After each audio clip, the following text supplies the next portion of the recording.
We have found that our energy field extends out from our bodies powerfully for about 6 feet in all directions.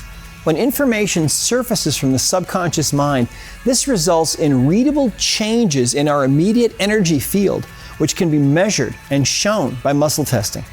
But what if someone isn't able to be muscle tested directly for some reason? This is where surrogate testing comes in.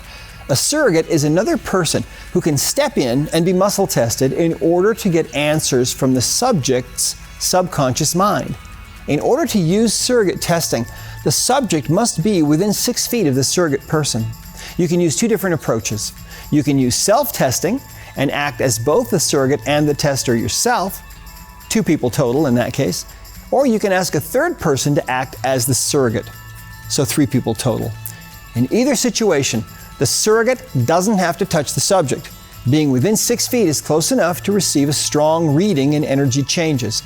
Anyone who is testable can act as a surrogate for anyone else. Remember, you are still addressing the subconscious mind of the subject, but you are doing the muscle testing on the surrogate person, whether that is yourself or a third person. The answers will be the same. In fact, you will often find that using surrogate testing will help make the answers easier to discern. Okay, the first procedure that I want to show you is how you can test another person acting as both the surrogate and the tester yourself.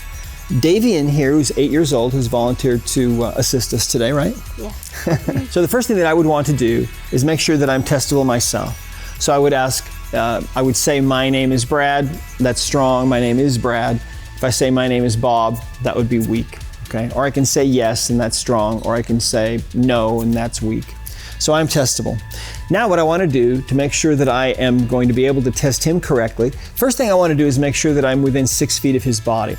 The energy field extends out 12 feet in diameter or 6 feet around the body on all sides. And so if I'm within that area, I'll be able to get good, strong answers on his body. So let's have you say, my name is Davian. My name is Davian. Now when he says his name is Davian, if I do a test, that's strong. I'm picking up that congruent energy coming from him. Say, my name is Bob. My name is Bob. He says his name is Bob, and I get a change there, you see. And so we can ask questions, and his subconscious mind will respond. That invisible change coming from his body is picked up by my body as the person doing the testing, and it will manifest as strong for yes answers and weak for no answers.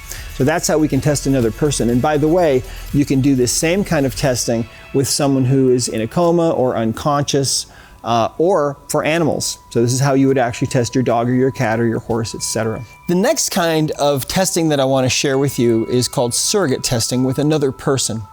In this case, Davian is going to help us out. He's going to be our subject. And his mother, Val, is here, and she's going to help us as well. So the first thing that we want to do in this kind of situation is we want to make sure that our surrogate person is testable.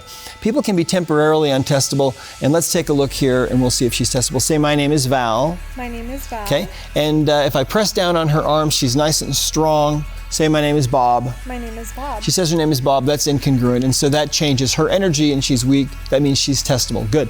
Now, let's see what happens. You ready? You can go ahead and touch Davian. Now remember that the body has an energy field that extends out 12 feet in diameter on all sides. So as long as we're standing within about 6 feet of Davian, we can get some answers here. So Davian, go ahead and say, my name is Davian. My name is Davian. He says his name is Davian. That congruent energy flows through to Val, and if we test Val's arm, she's nice and strong. Now let's have him say something incongruent. Say, my name is Bob. My name is Bob. And that energy flows through to Val. And now if we test Val, Val is weak. And so that's how we can get answers using a surrogate person. And it works really, really well. Not only for kids like this, but also for animals, dogs, cats, horses, etc. And people that might not be testable in some other way. Maybe they're in pain, maybe they're really sick or really weak or injured or unconscious or something. So that's how surrogate testing through another person is done.